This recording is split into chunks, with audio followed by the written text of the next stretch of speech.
"Medic! Get back!" a soldier screamed. Smoke, bullets, and shouts echoed through the valley.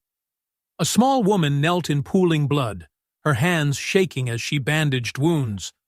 A sniper round cracked overhead. A Navy SEAL dropped beside her. The SEAL commander crawled over, shoving his heavy Barrett rifle into her trembling hands. "Medic! Take my gun, and end this." Everyone went silent. She was just a medic. But in that moment, everything changed. Dawn at the forward operating base. Navy SEALs preparing for mission deployment. Among the muscled warriors stood Anna Keller, 27 years old. Small frame, brown hair tied back tight, military uniform that hung loose on her thin shoulders.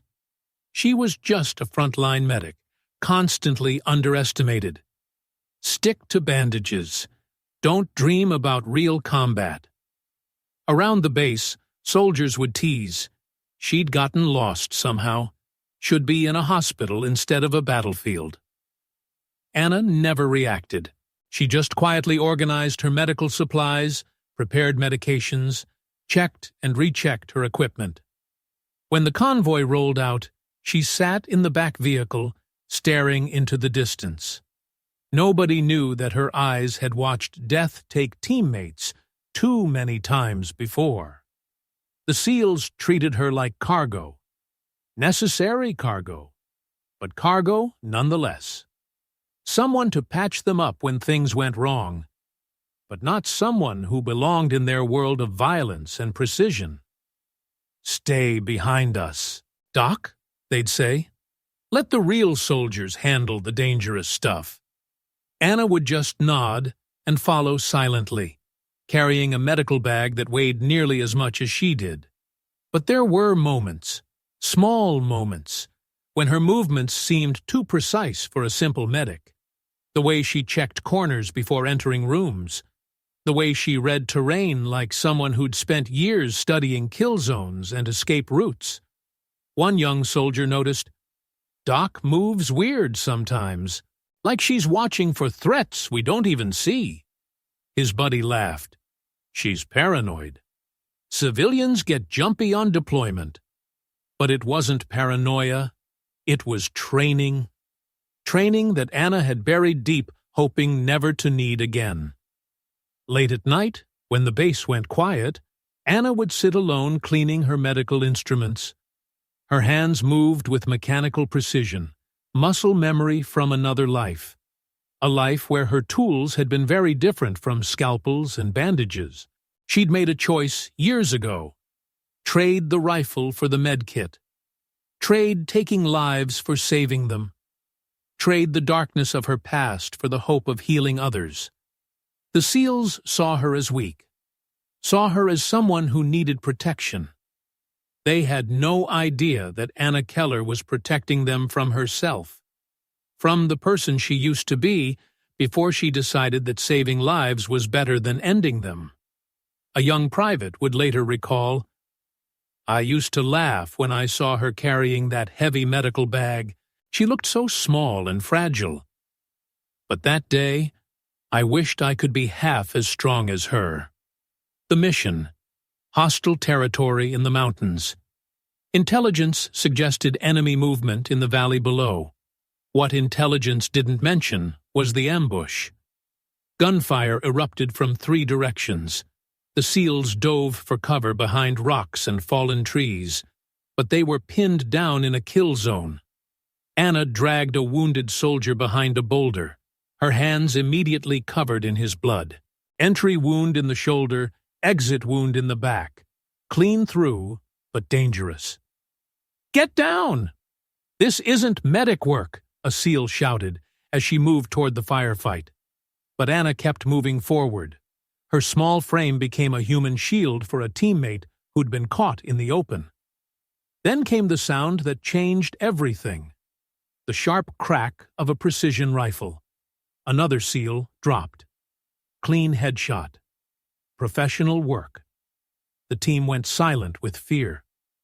Somewhere in the rocks above, an enemy sniper was picking them off one by one. Each shot perfect, each shot deadly. The SEAL commander, bleeding from a shoulder wound, crawled to where Anna was working on casualties. His face was grim with desperation. He pulled out his Barrett M82A1, 50 caliber sniper rifle, 28 pounds of precision death.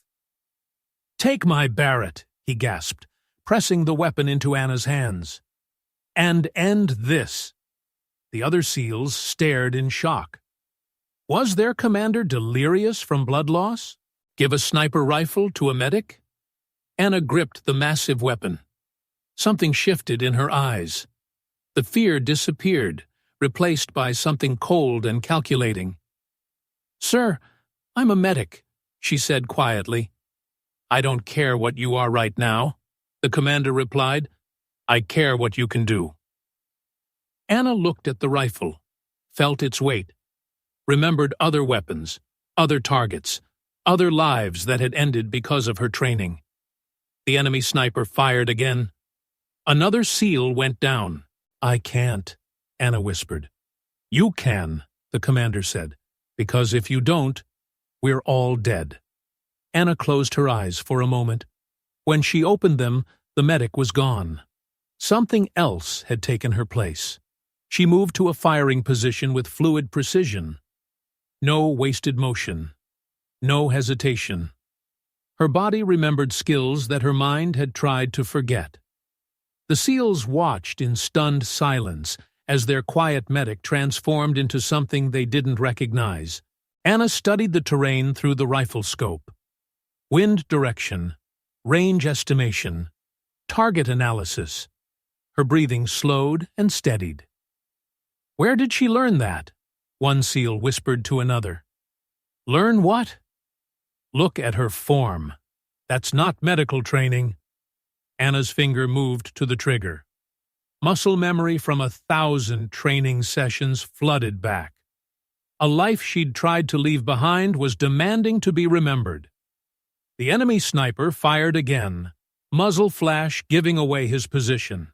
Anna tracked the flash, calculated the angle, adjusted for distance. And suddenly everyone understood that their assumption about Anna Keller had been completely wrong.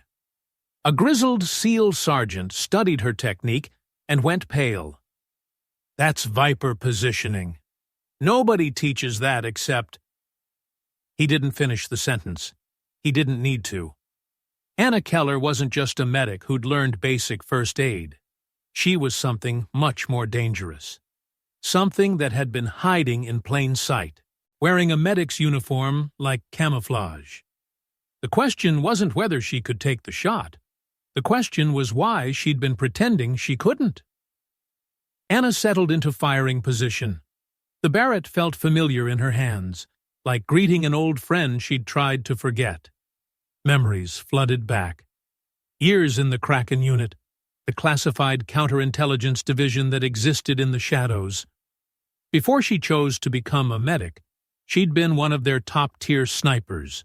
She'd walked away from that life after a mission went wrong, after her precision had failed someone she cared about, after she'd decided that taking lives, even enemy lives, was too heavy a burden to carry. Now that burden was back, pressed against her shoulder in the form of a 50 caliber rifle. Through the scope, she could see the enemy sniper. Professional setup. Good position. Disciplined fire control. This wasn't some random insurgent. This was a trained killer. Anna breathed slowly, steadily, the way she'd been taught in another life. One shot. The crack of the Barrett echoed through the valley. 800 meters away, the enemy sniper's rifle went silent. The SEALs looked at each other in shock. Their medic had just made an impossible shot under combat conditions, but Anna wasn't finished. She tracked movement in the rocks. 2 more enemy positions. Spotters for the sniper, now trying to escape. Another shot. Another target down. The third hostile broke cover, running for higher ground. Anna led the target, calculated the intercept, and fired. Clean hit. The runner dropped. In under 2 minutes, she'd eliminated 3 professional enemy combatants at extreme range. The SEAL team stared at their quiet medic in absolute silence. Anna set the rifle down carefully, her hands shaking again. But now they were shaking from adrenaline, not fear. The oldest SEAL on the team, a veteran with 20 years of special operations experience, studied Anna's shooting technique. "Viper protocol," he whispered. "I've only seen that technique once before, in classified briefings about Kraken unit." All eyes turned to Anna. "Ma'am," the veteran continued, "Kraken operatives are supposed to be ghosts. Officially, they don't exist." Anna looked at him with tired eyes. "They don't exist anymore." "What's your real call sign?" the commander asked. Anna was quiet for a long moment. "Nighthawk." The name hit the SEALs like lightning. Nighthawk was legendary in special operations circles. The sniper who'd eliminated high-value targets across 3 continents. The ghost who could take impossible shots and disappear without a trace. "You're supposed to be dead," the sergeant said. "I am dead," Anna replied. "Nighthawk died 5 years ago. Anna Keller became a medic." "Why?" the commander asked. Anna's voice was barely audible. "Because I was tired of ending lives. I wanted to save them instead." The story came out in fragments. A mission in Syria. Intelligence failure. Her spotter and best friend killed because of targeting information that was wrong.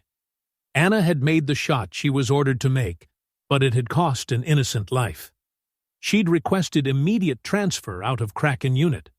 Retrained as a combat medic, spent 5 years trying to balance the scales, saving as many lives as she'd taken. "The SEALs I've patched up," she said quietly. "I count them. Everyone. Trying to even the score." The commander looked at the 3 enemy positions Anna had neutralized, then back at his team. All alive because of her. "Ma'am, you just saved 7 more." Anna nodded, but there was no satisfaction in her eyes, only the weight of choices made and lives taken, even when those choices were necessary. A young SEAL spoke up. "Doc, Anna, whoever you are, thank you." She looked at him, this kid who couldn't be older than 22. "I'm still your medic. That hasn't changed." But everything had changed. The woman they'd dismissed as weak had just demonstrated skills that none of them possessed. The person they'd protected had been protecting them all along. The commander radioed for extraction, but he kept looking at Anna. "Why didn't you tell us?" "Because once people know what you're capable of," Anna said, "they expect you to be that person forever. I didn't want to be Nighthawk anymore. But sometimes, when lives hung in the balance, the past demanded to be remembered. Sometimes being a guardian angel meant remembering how to be an angel of death." After they returned to base, the SEALs carried a new understanding. Their quiet medic had saved them all. Nobody called her just a medic anymore. Anna quietly returned to her medical station, treating wounded soldiers like always. But something had shifted in the atmosphere around her. When she walked through the base, conversations stopped. Not from fear, but from absolute respect. The young SEALs began asking her advice, not about shooting, but about making impossible choices under pressure. "How do you carry it?" one asked. "The weight of life and death decisions?" Anna paused in organizing her medical supplies. "You remember why you're making them. To protect people who can't protect themselves." Her commander approached her desk one evening. "The Pentagon wants to reactivate your Kraken status." Anna didn't look up from her paperwork. "I'm a medic now, sir." "You're whatever we need you to be." She finally met his eyes. "I need to be someone who saves lives, not takes them." He studied her for a moment. What if saving lives requires taking them? Anna was quiet for a long time. Then I'll do what's necessary. But I won't go looking for those situations anymore. That night, a young soldier left a note by Anna's bunk. Thank you for staying. If it wasn't for you, I wouldn't be here. Anna kept the note in her uniform pocket, next to a blood-stained bandage from that day in the mountains. The base had learned something important. The people you underestimate might be the ones who save your life. Anna had taught them that strength comes in many forms. Sometimes it's the courage to pull a trigger. Sometimes it's the wisdom to choose healing over hurting. But when push comes to shove, when lives hang in the balance, real strength is being whatever your people need you to be. A medic, a sniper, a guardian, a ghost. Anna Keller had been all of these things. Now she was trying to be just one, someone who made the world a little less broken.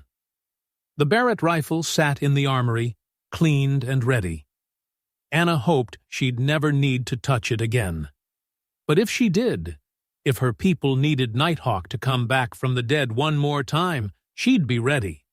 Because some skills you never lose, some responsibilities you never escape, and some people you never stop protecting, no matter what it costs you. Type, I will live kindly. If you believe that everyone has the strength to change destiny, even starting from the smallest role. Anna's story reminds us never to underestimate anyone. The person you dismiss today might be the one who saves your life tomorrow. On the battlefield, labels like medic or warrior don't matter.